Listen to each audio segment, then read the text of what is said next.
Dan pemirsa, untuk lebih mengetahui jelasnya mengenai vaksinasi untuk tahanan KPK, sudah bergabung dari luar studio juru bicara KPK Ali Fikri.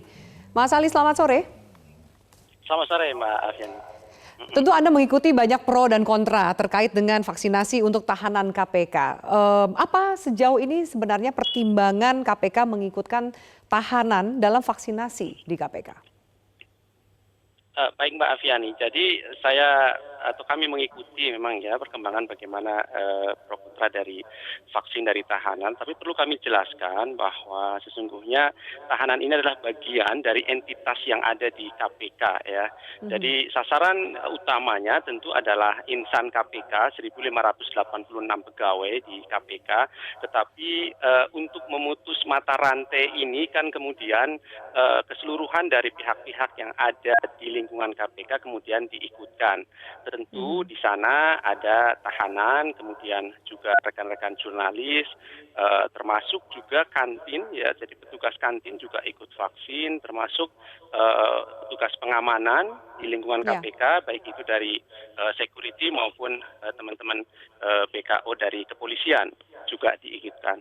Tentu sekali lagi bahwa ini adalah sebagai upaya untuk memutus mata rantai secara keseluruhan dan berkelanjutan di lingkungan KPK, begitu Mbak Afiani. Adakah alasan khusus, kalau tadi Anda jelaskan mungkin dari rekan wartawan dan lain-lain kita bisa memahami, tapi adakah alasan khusus pertimbangan lebih jauh mengapa tahanan KPK juga divaksin, karena mengingat ini banyak sekali mungkin ya lebih banyak yang kontranya nih Mas Ali. Ada yang mengatakan belum semua tenaga kesehatan divaksin kok malah diberikan ke tahanan KPK. Bagaimana masyarakat yang patuh hukum belum divaksin tapi kok pelanggar hukum yang diberikan gitu. Apa pertimbangan lebih jauh bagi tahanan ini? Apakah ini berkaitan dengan proses hukum yang dijalankan?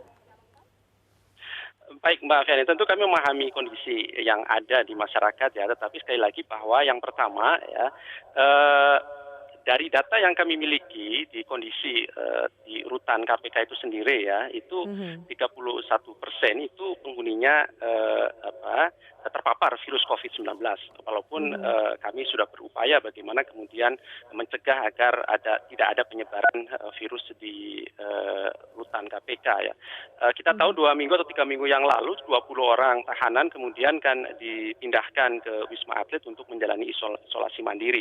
Tentu ini berkaitan dengan penanganan perkara ya Mbak Afiani, di mana dengan dilakukan isolasi mandiri semacam itu tentu kan mengganggu proses penyelesaian perkara, baik itu di tingkat penyidikan untuk pemberkasan perkara maupun di proses persidangan. Itu juga bagian yang saya kira kemarin dipertimbangkan sehingga diambil keputusan selain tadi mereka para tahanan tentu ada potensi untuk tertular dan menularkan ya ke yang lain, baik itu petugas rutan misalnya ataupun pengawal tahanan dan pihak-pihak lain, baik itu keluarga maupun dari penasihat hukum misalnya seperti itu.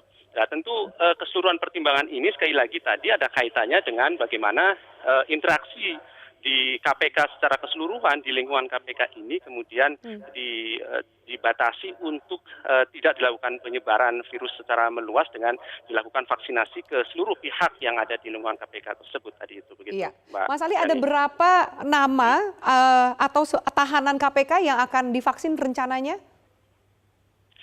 Kemarin kan ada 61 tahanan KPK ya yang kemudian akan dilakukan vaksinasi, tapi kemudian ada 39, belakangan ada data ada sekitar 40 tahanan, dan sisa kemudian yang tidak dilakukan vaksinasi karena alasan kesehatan seperti yang saya sampaikan tadi sebelumnya, beberapa belum 1 bulan saya kira itu mereka 20 lebih itu dibawa ke Wisma Atlet karena memang positif virus corona dan tidak bisa dilakukan vaksinasi kemarin tanggal 23 itu begitu Mbak Afiani.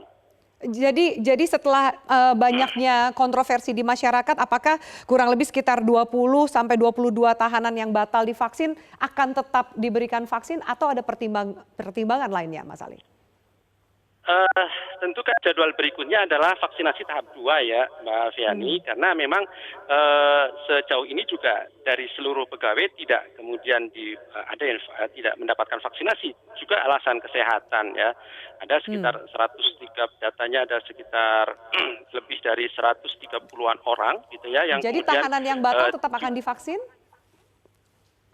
Saya kira itu masih akan dipertimbangkan ya, karena berikutnya kan masih ada tahap 2 ya untuk vaksinasi. Apakah kemudian juga bisa dilakukan bagian dari tahap 1 vaksinasi begitu. Tapi sejauh ini belum ada rencana dan pembicaraan itu, Mbak Afiani. Baik, Mas Ali, boleh kami tahu apa tanggapan dan juga respon dari para tahanan KPK yang divaksin, bahkan mendapatkan vaksin terlebih dahulu dibandingkan masyarakat pada umumnya? Apa tanggapan mereka? Ya tentu kan ini bagian dari mereka mendapatkan perlindungan juga karena di wilayah yang berinteraksi cukup tinggi dengan pegawai KPK yang mobilitasnya cukup tinggi juga dari Jakarta dan keluar daerah, sehingga ada 265 pegawai KPK yang positif dan saat ini juga masih ada yang melakukan isolasi mandiri dan bahkan ada yang meninggal dunia 2 orang kan yang kemudian terpapar virus COVID-19 karena memang intensitas yang tinggi untuk bekerja baik itu di Jakarta ataupun kebanyakan luar Jakarta. Dan saya kira tentu perlindungan terhadap tahanan yang berinteraksi juga dengan teman-teman penyidik misalnya ataupun pengawal tahanan dan pegawai rutan, karena pengawal tahanan ini kan tidak kemudian hanya bertugas di wilayah Jakarta tetapi ada banyak persidangan di daerah-daerah lain juga di seluruh Indonesia, saya kira yang itu juga mobilitasnya cukup tinggi dan berinteraksi juga dengan para tahanan yang berada di rutan yang di Jakarta, sehingga saya kira ini bagian dari perlindungan tahanan secara keseluruhan begitu Mbak Afiani. Baik, Mas Ali Friki, PLT juru bicara KPK, terima kasih atas informasinya. Semoga bisa diterima penjelasan Anda untuk para pemirsa kami. Terima kasih atas waktu Anda di Prime Time News. Terima kasih, selamat malam.